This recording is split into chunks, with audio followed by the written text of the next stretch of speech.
ऊर्जा निकलने के कारण इस अभिक्रिया को हम क्या कहते हैं? ऊष्माक्षेपी अभिक्रिया कहते हैं।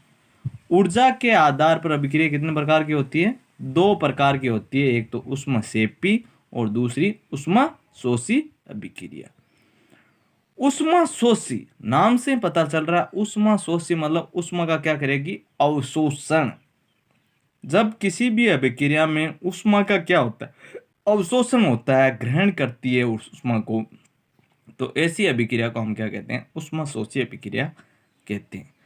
इसके बाद में ऊष्माक्षेपी। क्षेपी मतलब जिस अभिक्रिया में, जैसे ये हमने उदासीनीकरण अभिक्रिया देखी, इसमें जब भी अभिक्रिया करवाते हैं तो हमेशा ऊर्जा बाहर निकलती है।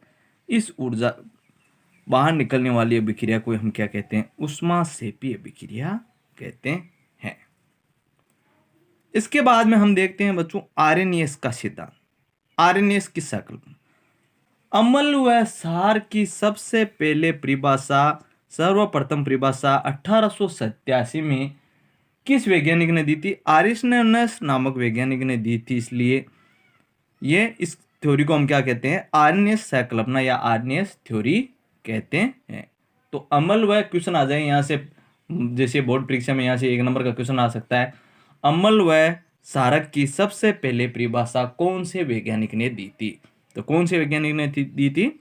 आरएनएस नामक वैज्ञानिक ने सबसे पहले अम्ल व क्षारक की परिभाषा दी थी। तो परिभाषा क्या दी थी उन्होंने?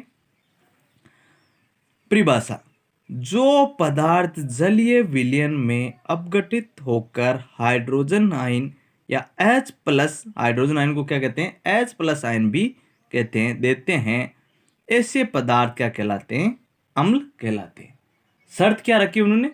जलीय विलयन। हमेशा किसी भी पदार्थ का, अम्लीय पदार्थ का, आप जब भी जलीय विलयन, जो पदार्थ जलीय विलयन में अपघटित होकर हाइड्रोजन आयन या H+ आयन देते हैं, वो क्या कहलाते हैं?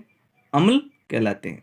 तथा जो पदार्थ जलीय विलयन में अपघटित होकर हाइड्रोक्सिल आयन मतलब OH आयन देते हैं, वो क्या कहलाते हैं?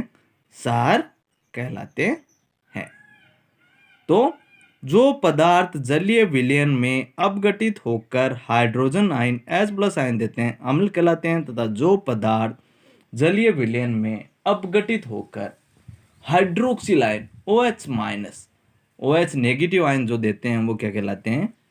क्षार कहलाते